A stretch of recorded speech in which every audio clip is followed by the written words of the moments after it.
let's move on to object-oriented programming. So let's look at a simple program first.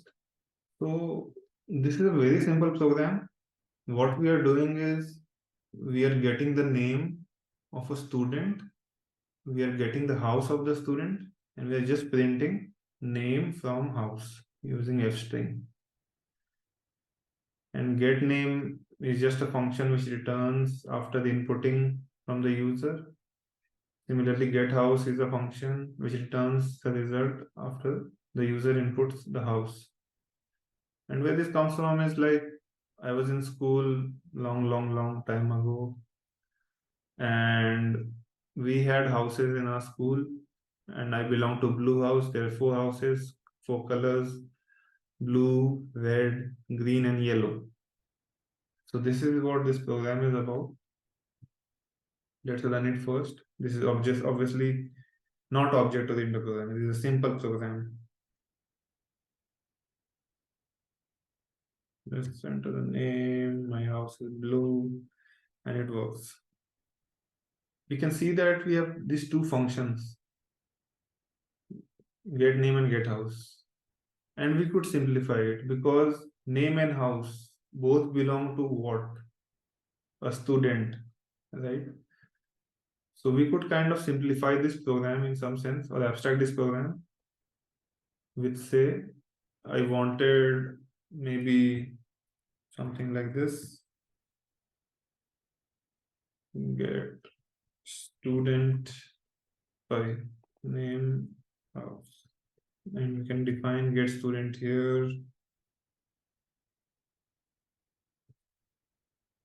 right? And we are here returning a tuple, right? And we can make it explicit as well. And because get student should return a student, maybe we should use it like this. We have the variable name student. Now if we use the student tuple, the index 0 is name and index 1 is house. And this should still work.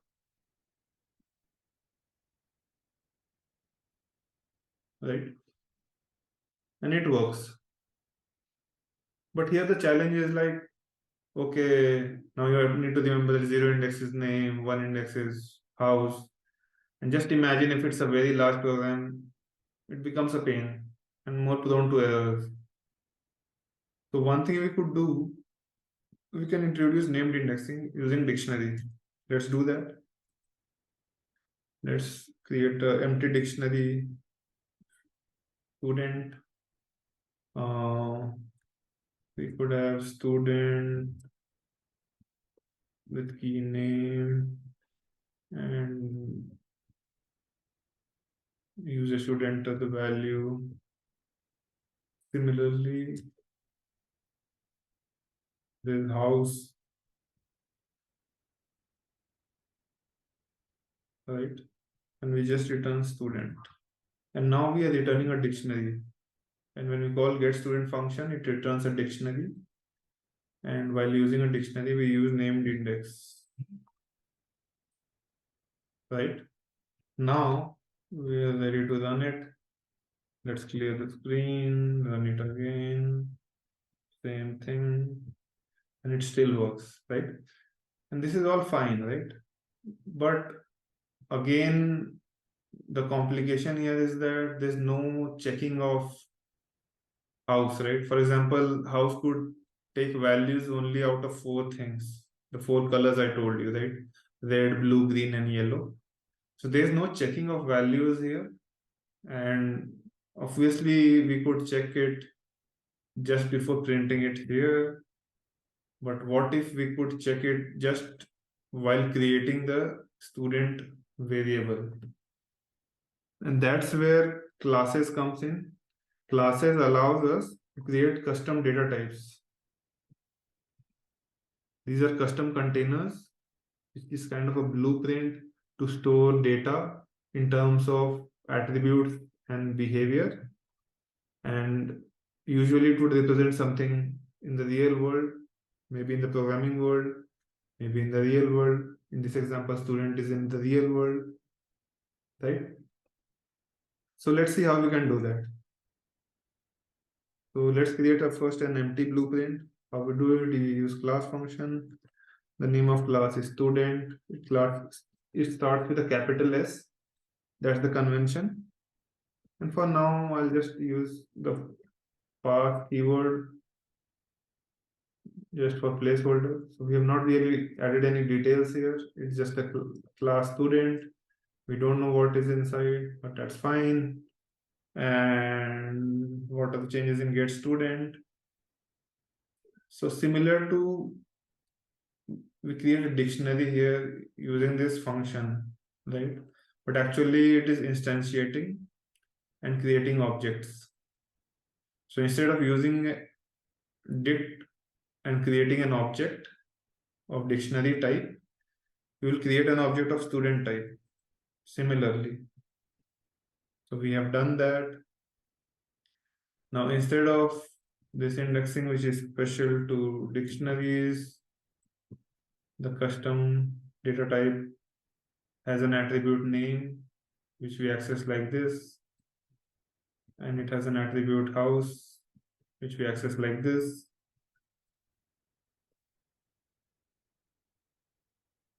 And let's see the type of student. And then we should also see the student.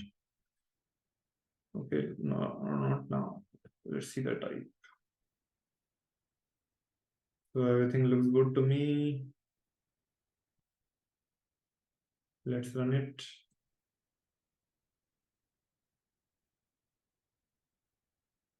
Okay, so just like we create these attributes, right?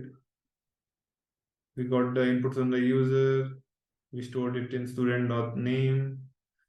Name is the attribute inside the class. And we have to do the same here.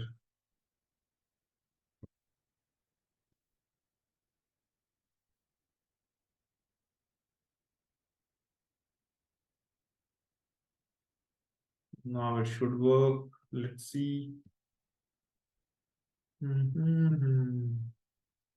See, now two things. First thing is we printed a type of student, and see, it is its own type. We just created student class, and this object is of type student. And then we print student from house. So everything works as expected. So now there's a question that what is the difference? I mean, we are using a dictionary, it worked. Here we are using like a custom thing, but it's no different in a dictionary. That's true for now. But what if there's no checking of inputs here, right?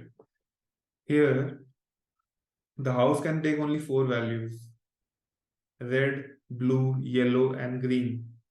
And there's no checking here. We just create an object without checking. We initialize the values, we initialize the object in some sense. It kind of doesn't look nice. There's no kind of validation of inputs. So let's see what we could have wished. Maybe we could have student here, and when we create the student object, maybe we want to pass on the name and house, and while creating only it will validate the inputs, right? Of course, till now we are not validating, and we can see we wanted something like this, but this will not work really, right? Because we just changed it and we have done nothing in here when we created our data type, a class student, right? Let's just run it and see. See, so it is saying type error. Student takes no arguments, and we have given 2 arguments. Okay, that's fine. So basically class is a special method. Let's do that. We have called double underscore init double underscore, and every method in a class or every instance function in a class has at least one argument which is called self, and then whatever number of arguments we need. For example, here we have two arguments, name and house. So what is self, right? So self is kind of an instance variable, and we can use this to refer the attributes of the class. So let's just first initialize it. We do self dot name is equals to name, self dot house is equals to house, and let's just see whether this error goes away. We've just added. So basically what happens is whenever an object is created, highlighted here, this kind of creates a new object. The first thing which happens is this init function is called. This is called a constructor. So while constructing the object, this is the first thing which is called, and it kind of initializes the attribute variables. Let's run it and see.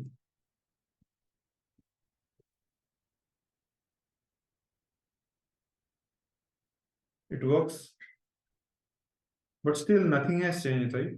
Because the whole point of bringing this line number 15 was we wanted to validate the inputs. So let's do that. So if house not in blue, green, yellow, red. So basically, if the input is not one of these four, we raise a value error. And we just say invalid house. So at least one validation is happening now. And this is great, right? So we just have this simple creation of object of class student, and we're feeding in the input while creation. It will validate before it creates. And that is what we wanted. So let's run it. Let's give the correct input first. And it works. Let's try with incorrect input, maybe black, and we get a value error. So now we are validating the input while creation, and the object will not be created if the input is invalid. Similarly, if you wanted, we could just check whether the name is empty or not, and we raise an exception, value error, missing name, and we are also checking if name is empty or not. Let's see if name is empty. We have blue and it raises missing name. And this is fine. Let's review what we have learned. First thing is, whenever we create an object, this is called creating an object. So whenever we create an object, the first thing which happens is this init method is called, and the instance is initialized. Self is the minimum input which every method needs. Self is something, we need something to store the name and house. We need something to store. Self is that thing. This is fine. Let's just, so yeah, so this double underscore, you need double underscore. So whenever there's a function which starts and ends with double underscore, it's a magic method which is expected from the language itself, and every other data type has that.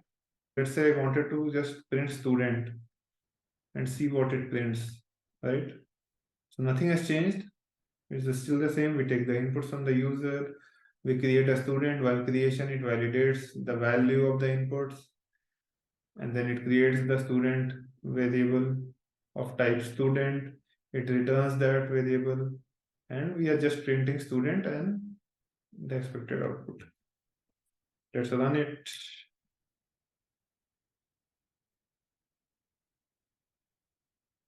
So we printed student, right? It doesn't look nice. Basically, it just says that there's some object at this address, memory address. We need something more readable, right? So there's a method which does that. It's called underscore underscore stir underscore underscore. So double underscore is sometimes called dunder.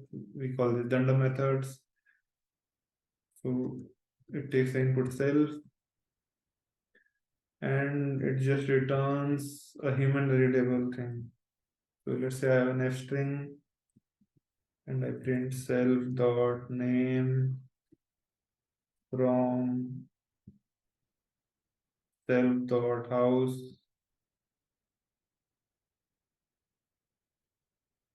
And because we are printing it nicely, we don't need it.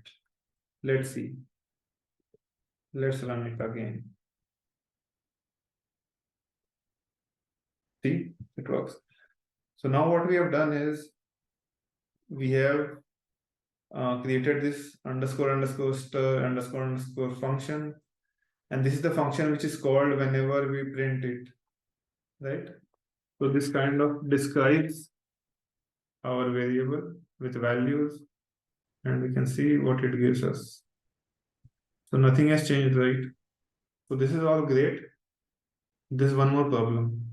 It can happen that after we have created the object, someone comes in and modifies the values and it now becomes inconsistent. There will be no error, it just shows us something which is not allowed. Let's see. See, def from black, which is not allowed, right? Black is not in the list. So this is a problem. So for that, we have getter and setter methods. Let's go back to the class. So ideally what we wanted was, so let's see this example, right? Student dot house equals. So whenever someone uses student dot house equals, we want a function to be called. Let's call it a getter method. And inside this, we just return self dot name.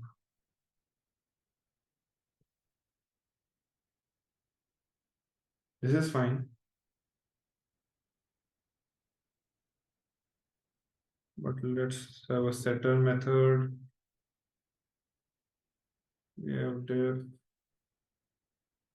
name self. It takes two values, and one is the right hand side, one is the left hand side. So whenever we set this line, right? So whenever we are setting the instance variable, like student.house is equals to something, right?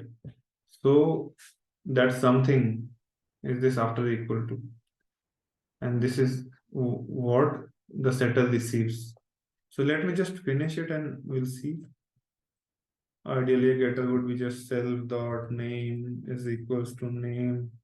This is a setter method, right? Now the problem here is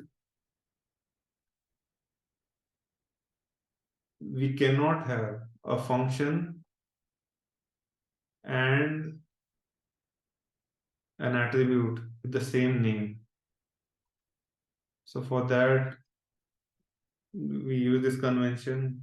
The attribute starts with an underscore, right?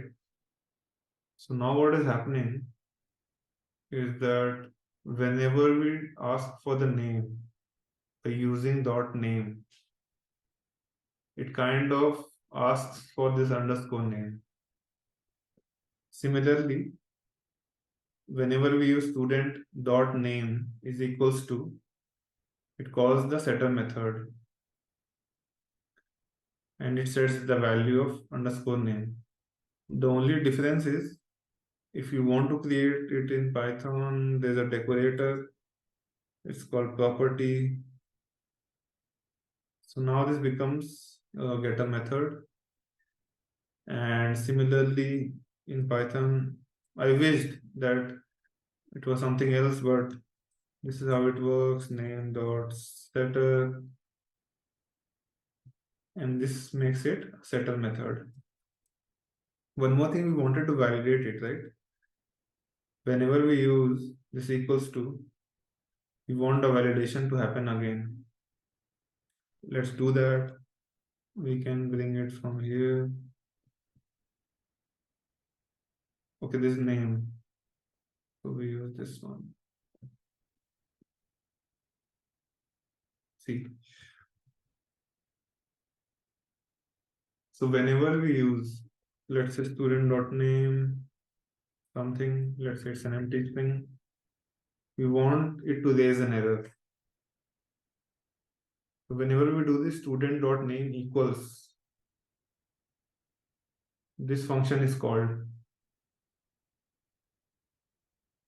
And just notice that in getter and setter we're using this underscore, name underscore name.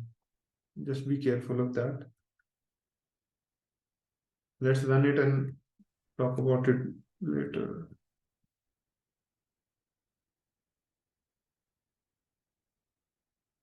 It raises an error because I tried to change it with an empty string which is not allowed. If it was a legal value, it will not create an issue. So now we have added getter and setter for the variable name. Similarly, we can add a getter and setter for house as well.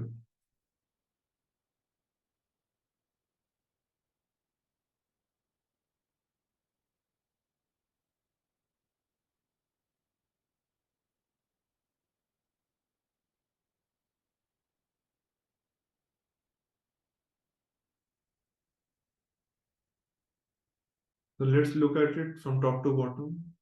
We create a student class. We create the constructor dunder in dunder. We create our getter function for name. We create our setter function for name. We create our getter function for house. We create our setter function for house. The only thing is the logic for validating. We need it for the house. Now it's fine. So if you notice in getter and setter, we are always using this underscore house, and underscore name, right? But in the constructor, we are just using house and name because this also calls the getter and setter methods, which will validate the values. So we don't need this anymore.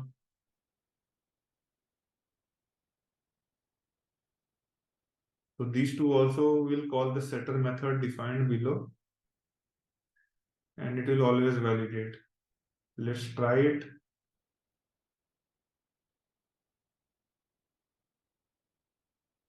We have our constructor, we have our getter, we have our setter. Again, we have a getter for the house, we have a setter for the house, we have our string representation of the object, we call our get student, we print the value student. Everything looks good to me. Let's run it.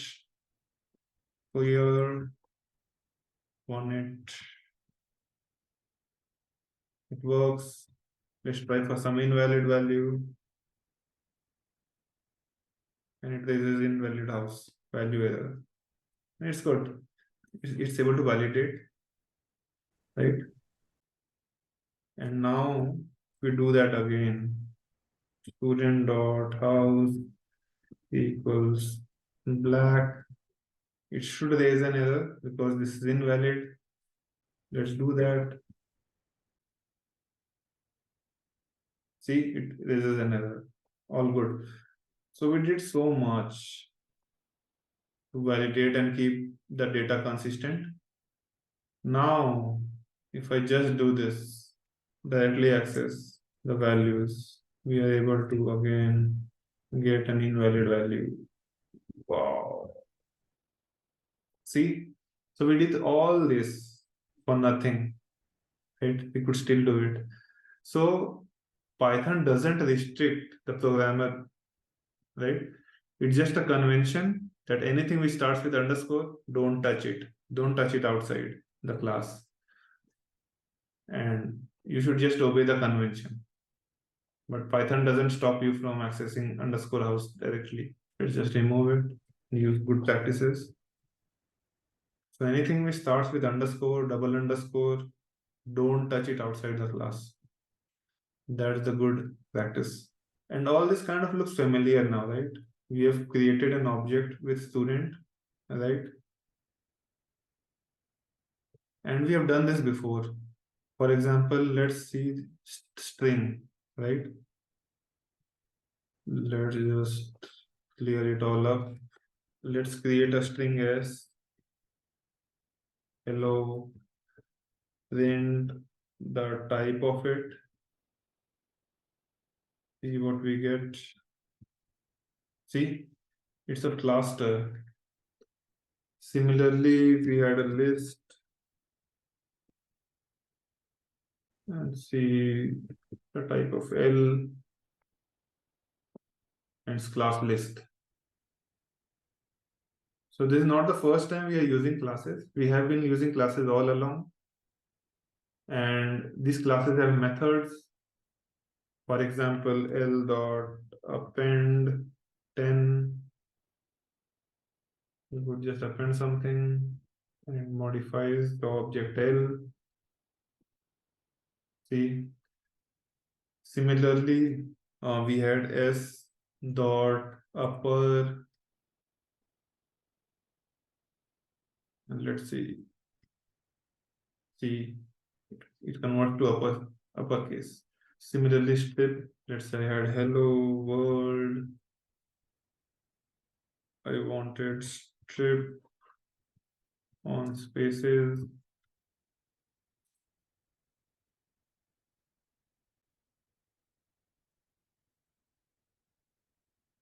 Anyways, the point was that we have been using classes all along. Similarly, there is dictionary class with dot keys and dot values. So let's move on to something else. Let's look at class methods. So let's say I have a class dice, and a dice has 6 sides. So ideally we would want a constructor in the class which will be having self, that's it, and self dot sides is equals to 1, 2.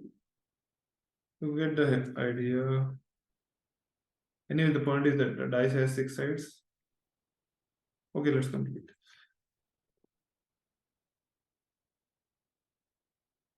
And let's say I wanted to just throw the dice and we get a result, right? So let's say I have a function called choose, and we just print a random dot choice self dot side. Now we are using a library called random, which randomly chooses from one of these. But to use that, we need to import it. Import random, and everything should work. So we create an object, dice, and then we print object dot choose. Okay, we don't even need to print because it's printing. So every time it gives us a different result. Now the problem is that whenever we create an object, it takes memory.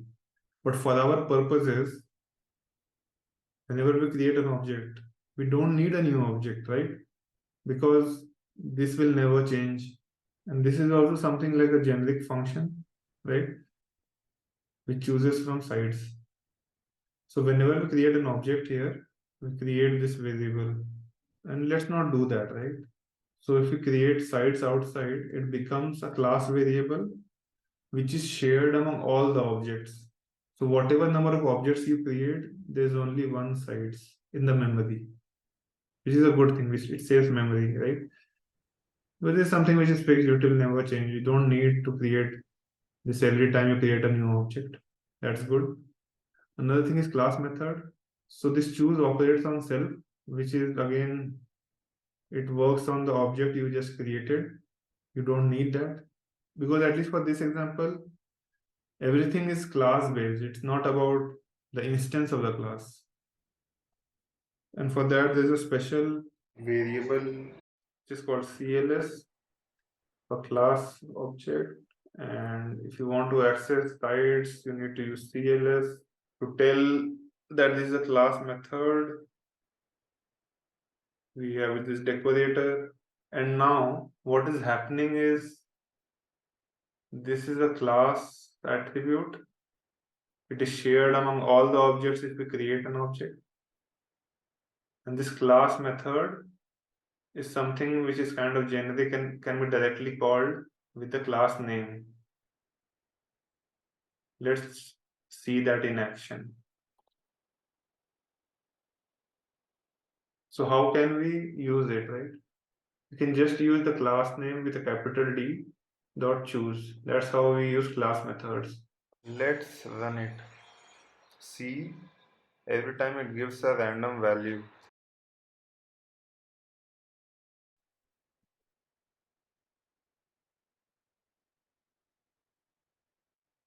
See, this is class variables and class methods. So we just saw class method, and by definition a class method's first argument is CLS. A class method has access to class variables like sides, CLS.sides, right? So there's also something called static method. Let's say there's a function upper and it just takes a string s and returns it in capital, right? And of course we have this function choose which has first argument as CLS, and we have this upper function which has nothing to kind of do with the class, right? Because it's not taking CLS, it is not taking self as the argument. So this is like a called a static method. It has no access to the state of the class and has a decorator called static method. So the difference between class method and static method is the class method is able to modify the state of the class. The static method has no access to the state of the class or the object, nothing. And of course, the usual method, let's say, I don't know, let's say test or something, which has a self in it, it returns, let's say, none. But yeah, the whole point is that if you need a class variable which is shared among all objects, it's the state of the class. This is how you define it. If the function takes the first argument as self, it is an instance function or methods. If the first argument is CLS, it has access to the state of the class.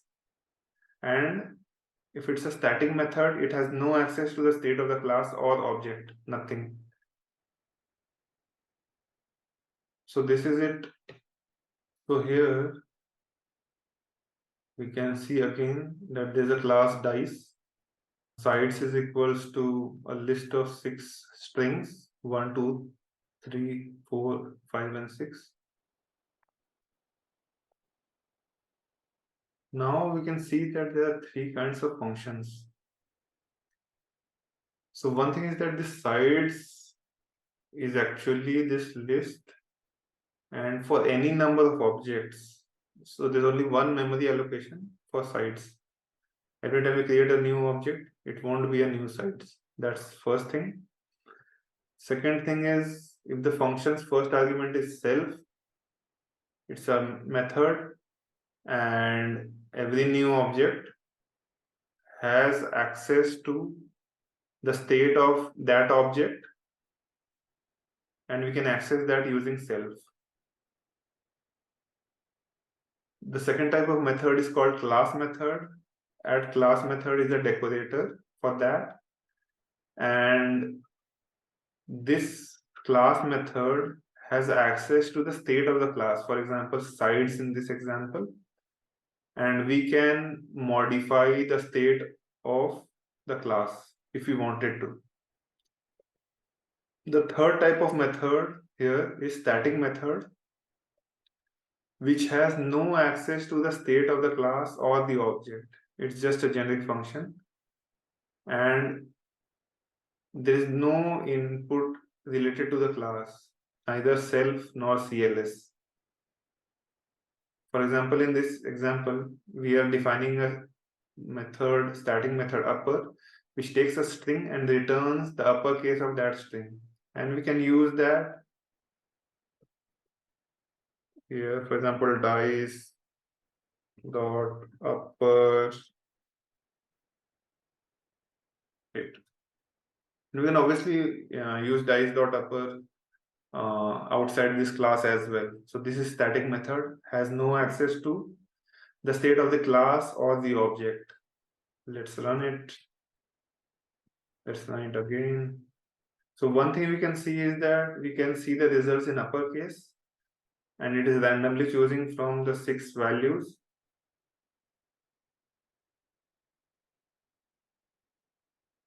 Right, this works. Let's look at our previous program again. We have our class student, we have our constructor, where we are initializing the instance variable name and house, and these initialization are happening through setter methods. We have our dunder stir dunder method, which shows the object in a nice way when we print it. And then we have our setter method, which returns the name. Getter method, which returns the name. We have a setter method, which validates the input and then initializes the name variable. Again, we have a getter for the house, setter for the house, validates the input, sets it. And then we have our get student function, which creates a student object, right? There's one more problem again, right? A class student is something which encapsulates everything related to student, right? Which is setting the name, setting the house, any functions which operates on students, everything is inside the class, right? But this get student is something which is again outside, right? Doesn't make sense to me. So what we can do is that transfer this function inside the class,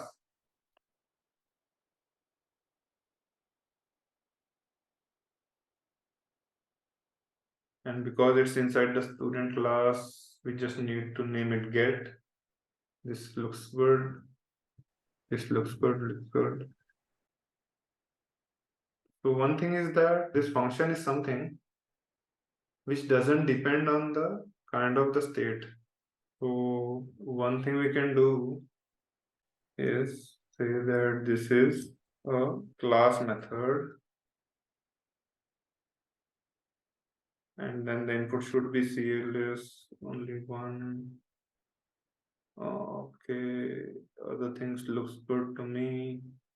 And instead of using get student, we'll use student dot get. This looks good.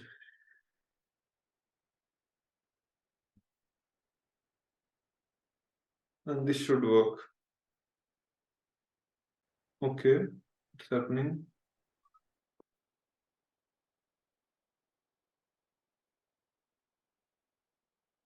Okay, we need CLS, I think.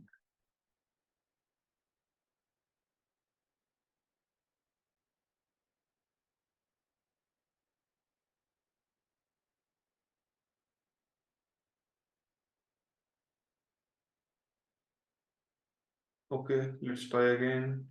Share the screen, run it again. It is validating. Let's try for some incorrect things. Black. Okay, it works. So what have we done? Let's see. So this is our class student. We have our constructor, which we have our dunder dunder function. We have our getter. We have our setter for name. And one thing to care about is that self.name is equals to actually is calling the getter setter method.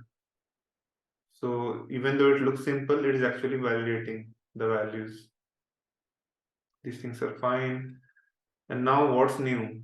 What we have done here is we have class method and we have transferred the getStudent method inside the class because we wanted to encapsulate everything related to the student inside the class, because that's what the class does, is encapsulates attributes and methods or attributes and behavior of the entity. And in the main we use student.get to access the class method. And let's run once more. It works. One more thing, in this example we created a class method, and if we look at it, it kind of doesn't depend on the state of the class. So what we can do is we can also make it a static method, and it should still work. Let's see. Dev blue, Dev in blue works. Dev in black should throw an exception, value error. It works, right? Green, it works. So yeah, this is all about static method and class method.